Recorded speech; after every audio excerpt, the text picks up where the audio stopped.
Dans ce bouquin toujours invisible face au pilier de avoir le candidat de l'être, je reviens sur la gauche la plus bête du monde et je me dis qu'aujourd'hui, mi-décembre, c'est peut-être le bon moment de vous rappeler qu'en 2002, j'écrivais un texte destiné à la chanson La gauche la plus bête du monde, toujours en poésie à la SACEM, n'ayant pas trouvé de chanteur souhaitant porter cette lucidité. Il serait sûrement privé de contact dans les villes de gauche, allergique à tout sacrilège, et dans celles de droite, indisposé contre toute graine de réflexion pouvant sauver la gauche, c'était une question. La gauche la plus conne du monde fut publiée le 6 mai 2021 sur le site de Libération par Samuel Jeuquier, noté agrégé de sciences sociales.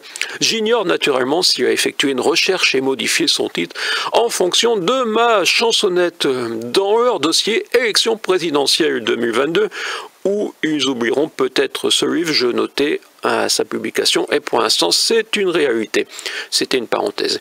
Je continue ma lecture. Il fournit une forme de résumé. Ils préfèrent leurs intérêts personnels et boutiquiers à l'intérêt général. Ils préfèrent laisser passer Macron ou pire Le Pen plutôt que de s'effacer derrière l'un d'eux. La gauche n'est pas irréconciliable, non, elle est irresponsable.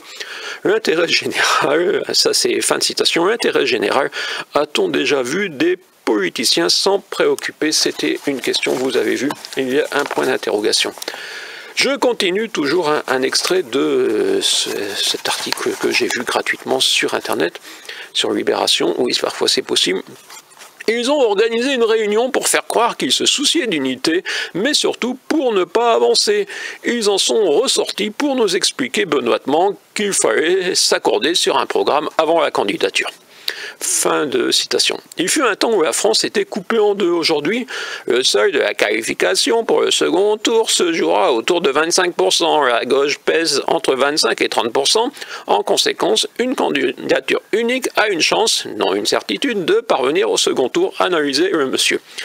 Et l'agrégé, sûrement agrégé à la gauche, de ne pas se poser la question électoralement essentielle. Quand on représente 20 à 30%, serait-il logique de figurer en finale, au détriment donc des 65 à 75% de votants, donc de 90% des citoyens.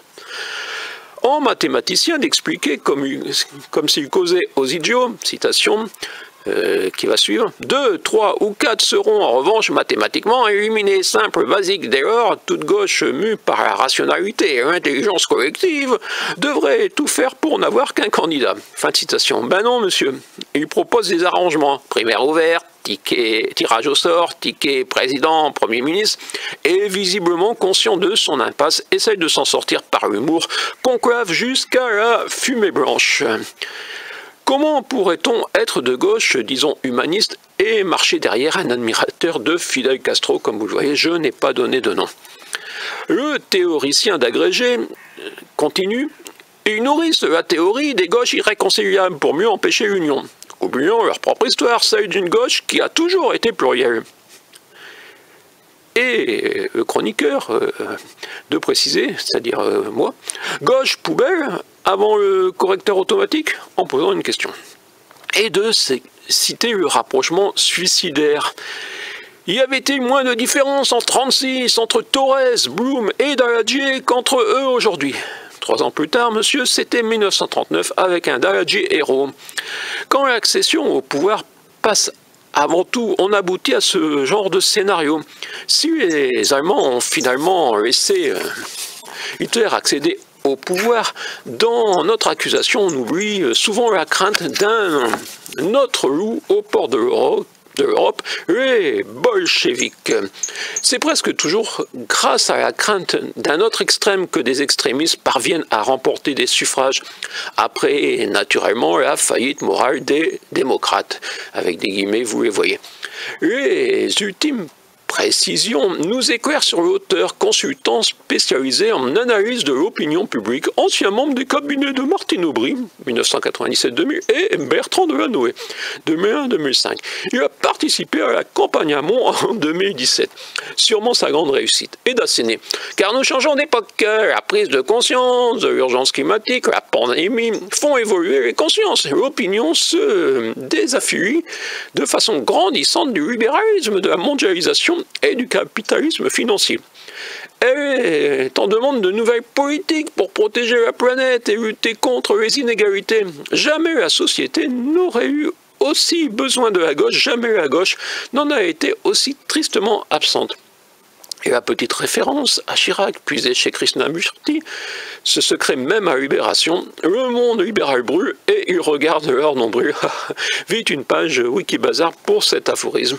Et je reprends ma petite chanson nette qui n'est pas chantée, la gauche la plus belle du monde. Elle voulait montrer à terre entière qu'elle est la plus protestataire. Elle est si fière de ses nouveaux missionnaires. La gauche la plus bête du monde aime qu'on la tonde. Elle n'a même pas cassé le drapeau des chefs de troupeau. La gauche la plus bête du monde aime qu'on la tonde. Elle aime se regarder à la télé, se plaît de se voir défiler. La bonne conscience, toujours elle garde confiance. La gauche la plus bête du monde aime qu'on la tonde. Elle n'a même pas cassé le drapeau des chefs de troupeau. La gauche la plus bête du monde aime qu'on la tonde. Le premier qui critique ses positions est accusé de trahison et même de con. C'est l'excommunication. La gauche la plus bête du monde aime qu'on la tonde, elle n'a même pas cassé le drapeau des chefs de troupeau. La gauche la plus bête du monde aime qu'on la tonde. Voilà, c'était un point 172, et il y en a combien déjà? Oui, 190 ici, je me souviens. C'est déjà ancien, vous savez, depuis j'en ai publié un autre. Et oui, il n'est pas plus visible. Face au pilier de avoir le candidat de lettres, Stéphane Ternoise, et j'ai bien peur que personne n'écoute cette vidéo jusqu'à la fin, et même jusqu'au milieu, et même peut-être au début. Valérie Pécresse, on me demande de ses nouvelles sur le forum Agora de mon cul en Quercy Blanc, vous savez, devant la tour. Eh bien, j'ai répondu non, Valérie Pécresse n'est pas Emmanuel Macron au féminin, c'est simplement Emmanuel Macron empire. D'ailleurs, elle semble soutenue par Aurélien Pradier, celui qu'on conjugue au participe passé dans le département du Lot, mais qui a réussi à faire croire qu'il était encore jeune et même qui a réussi à faire croire qu'il avait été le plus jeune des conseillers généraux à son époque. Si, il a fait croire, mais c'était pas vrai maintenant.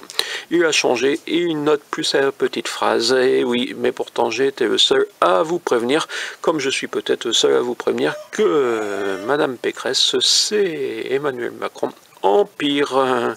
Ici mon cul en Quercy Blanc, où comme vous le savez, le candidat de l'être face au pilier de l'avoir est toujours invisible, mais finalement ça sert aussi à montrer que la situation politique en France est complètement figée.